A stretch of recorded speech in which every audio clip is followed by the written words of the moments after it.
Hello everyone, আশা করি সকলে ভালো আছো। এবং তোমরা জানো যে আমরা বৌদ্ধ দর্শন নিয়ে আলোচনা করছি, এবং বৌদ্ধ দর্শনের গতদিন বৌদ্ধ দর্শন থেকে 10টা প্রশ্ন দেওয়া হয়েছিল। আজকেও বেশ কিছু প্রশ্ন তোমাদেরকে দিচ্ছি, এবং তার এক্সপ্লেনেশন অল্প বিস্তর করে দিচ্ছি যাতে তোমাদের বুঝতে সুবিধে হয়। তো আমি বারবার করে যেটা বলছি, যে তোমরা কিন্তু অবশ্যই খাতা পেন সাথে রাখবে, এবং এটা কিন্তু নিজেদের খাতায় অবশ্য তোমরা লিখে নিও, কেমন? যেটা তোমাদের অনেক পরিমাণে হেল্প হবে, অনেকটা সাহায্য হবে বলে আমার আহ, ব্যক্তিগত ওপিনিয়ন। তো আজকের প্রশ্ন তাহলে চলো শুরু করা যাক। তোমরা জানো যে হচ্ছে ইউর ফিলোসফি এমনই একটা প্ল্যাটফর্ম যেটা একদম বিনা পয়সায় প্রোভাইড করা হচ্ছে অনেক প্রশ্ন, অনেক কন্টেন্ট। এর জন্য কিন্তু কাউকে কোনো একটি টাকাও খরচ করতে হচ্ছে না, এবং এটি কোনো কোচিং সেন্টারই নয়। হ্যাঁ, এটা সবার আগে জেনে রাখতে হবে, এটা কোনো কোচিং সেন্টারই নয়। এবং এতে তোমরা আশা রাখছি যে অনেকখানি উপকৃত হবে। ভবিষ্যতে আশা রাখছি যে তোমরা অনেকখানি উপকৃত হবে। তো চলো তাহলে শুরু করা যাক, কেমন? আজকে যেটা প্রথম প্রশ্ন, সেই প্রশ্নটা হলো বৌদ্ধ পঞ্চশীল, ঠিক আছে, বৌদ্ধ পঞ্চশীলের অন্তর্গত কোনটা নয়? আহ, এই যে গতদিনকে বললাম যে প্রজ্ঞাশীল ও সমাধি তোমরা আহ, নিঃসন্দেহে লিখে রেখেছিলে। আমি এখন অব্দি আশা রাখছি তোমরা লিখেছিলে। তাহলে এবার তার পরের প্রশ্নটা নিঃসন্দেহে তুমি পারবে যে বৌদ্ধ পঞ্চশীলের মধ্যে কোনটা হচ্ছে তোমার অন্তর্গত নয়। ঠিক আছে, এখানে অন্তর্গত নয় হচ্ছে অহিংসাটা। তাহলে পঞ্চশীলের অন্তর্গত তাহলে কোনগুলো? সেটা হচ্ছে চুরি, কামভোগ, মিথ্যা ভাষণ, এগুলো কিন্তু পঞ্চশীলের অন্তর্গত। ওকে, দেখো অ্যান্সার বি। নেক্সট প্রশ্ন, ন্যায়বিন্দু যে গ্রন্থ রয়েছে, মানে এটি এটি একটি বৌদ্ধ গ্রন্থ। তাহলে দেখো, ন্যায় মানে কিন্তু মানে কোনো ন্যায়দের বা হচ্ছে নৈয়ায়িকদের কোনো নব্য গ্রন্থ কিন্তু নয়। ঠিক আছে, তো ন্যায়বিন্দু যে গ্রন্থ আছে, এই গ্রন্থের তাহলে রচয়িতা তাহলে কি হবে? এই গ্রন্থের রচয়িতা কিন্তু ধম্মকীর্তি। পরের প্রশ্ন, নেক্সট প্রশ্ন হচ্ছে সৌতান্ত্রিক যে দর্শন, সেই সৌতান্ত্রিক দর্শনের প্রতিষ্ঠাতা কে? দেখো, এক্ষেত্রে আমি তোমাদেরকে জানিয়ে রাখি, উত্তর তো কুমার লব্ধ। তবে অনেক জায়গায় কুমার লাট, লয়াকার ট, ঠিক আছে, কুমার লাট এই কথাটাও কিন্তু পেতে পারো। মানে অনেক বইতে বা অনেক গ্রন্থে কিন্তু এমনটা থাকে।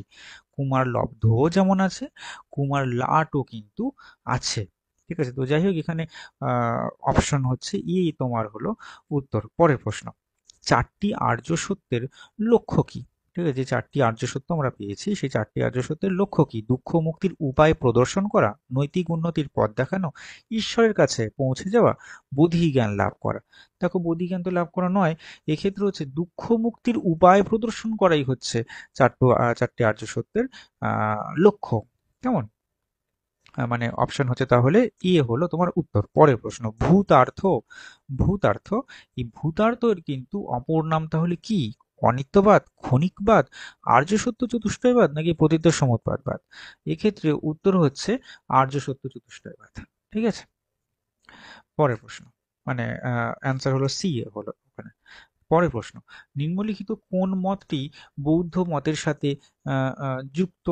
ঠিক আছে, নিম্নলিখিত কোন মতটি বৌদ্ধ মতের সাথে যুক্ত? এটা একটু দেখতে হবে।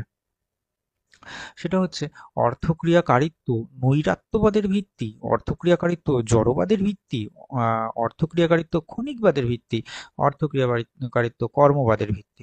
দেখো, এখানে উত্তর হচ্ছে অর্থক্রিয়াকারিত্ব ক্ষণিকবাদেরই ভিত্তি। কেমন? তো এটাই কিন্তু বৌদ্ধ মতের সাথে যুক্ত, বাদ বাকিগুলো কিন্তু একেবারে নয়। কেমন, মনে রেখো।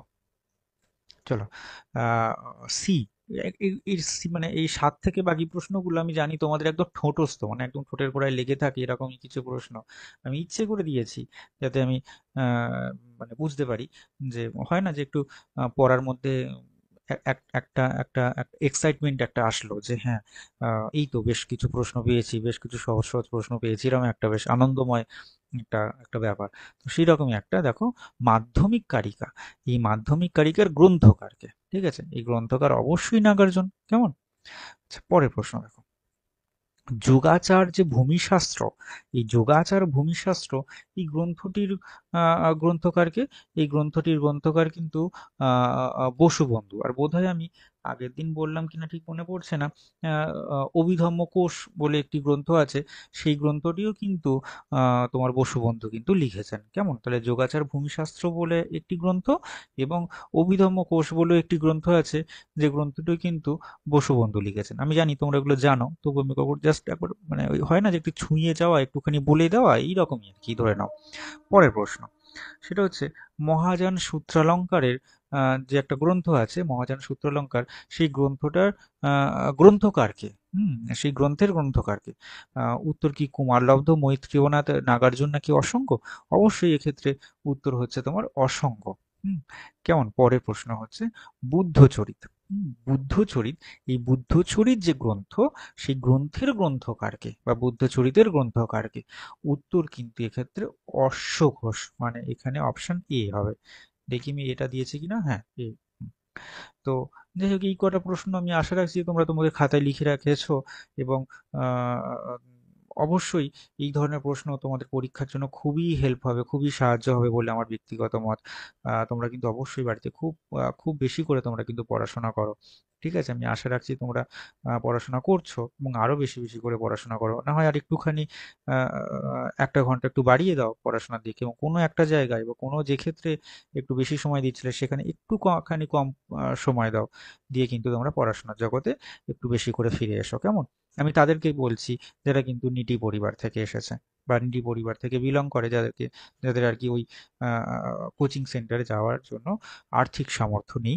আমি কিন্তু কিন্তু ঠিক তাদের কথা মাথায় রেখেই কিন্তু ইয়োর ফিলোসফি এই প্ল্যাটফর্মটা। ঠিক আছে? তো সবাই ভালো থেকো, সুস্থ থেকো। আশা রাখছি তোমরা সবাই পরবর্তী ভিডিওটিও দেখবে। তো সবাই ভালো থেকো। কেমন? সবাই সুস্থ থেকো। দেখা হচ্ছে পরের ভিডিওতে। সবাই ভালো থেকো। টাটা।